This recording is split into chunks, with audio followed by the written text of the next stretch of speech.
When we found out we were pregnant with Parker, we were so excited. You start dreaming about all the things that you're going to do with them, how much your life is going to change.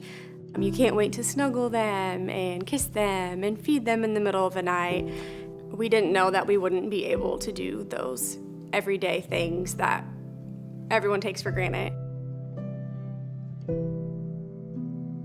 After Parker was born, they handed him to me. We did skin to skin. You dream about that moment, just the first time you get to hold your baby. And it was so special. He was so still. And you're kind of in this state of shock after you give birth, and I just thought it was normal. About 30 minutes later, a nurse comes in just to get their measurements. My husband and I noticed she started doing a few things that didn't really seem like she was checking the weight or the height. David and I are looking at each other like, what is going on? I kept telling him something's not right, just pure panic, something's not right. Hooked him up to a pulse ox and realized he wasn't oxygenating correctly. And they tried a handful of different things, and more doctors kind of started showing up in a hurry. And then they said, you have to take him to the NICU and kind of figure out what's going on. We had a doctor come sit down with us and tell us, I'm so sorry, but your son has a serious heart defect and is going to need a procedure to save his life.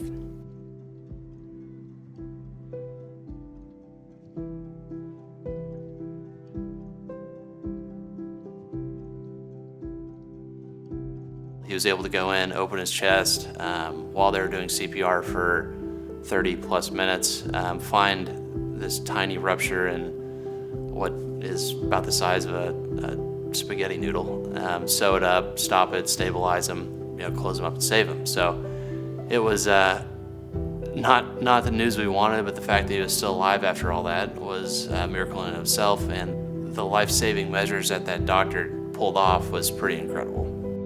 We were with David's family and my family, and the room is silent, and tears are just coming down our faces. Like, this can't be happening. Our child was just born 2 days ago, and now you're telling me that he's being kept alive by a machine. Like, his heart is not pumping by itself, his lungs aren't doing the work. He might not live. You think, why? What did we do to have this happen to us? We did everything right during pregnancy. All the scans looked great, and then this happened. So he had been recovering for about a couple of months, and we finally got told, hey, he might go home.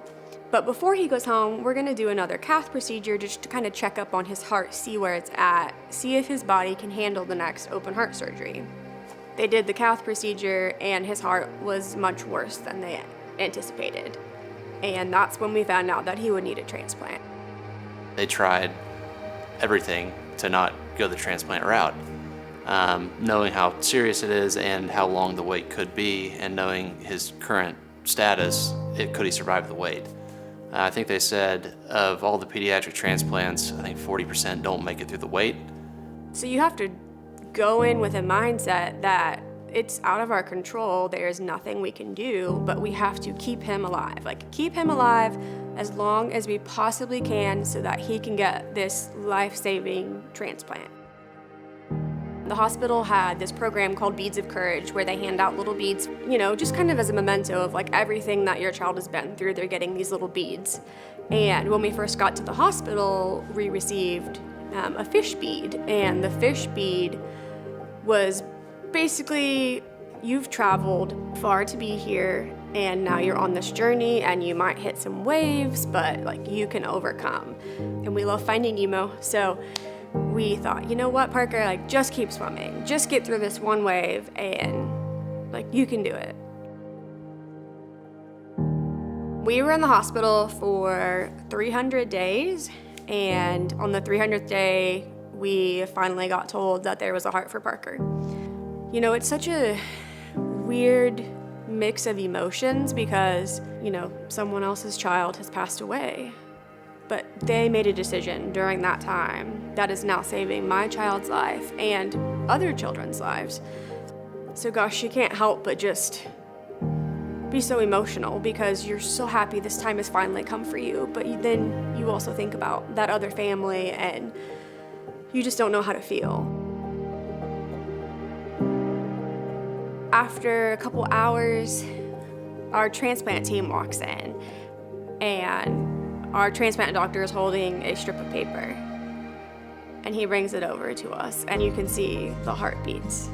And then he pulls up another one, and it's even stronger. And then he pulls up a third one, and it's Parker's heart beating perfectly.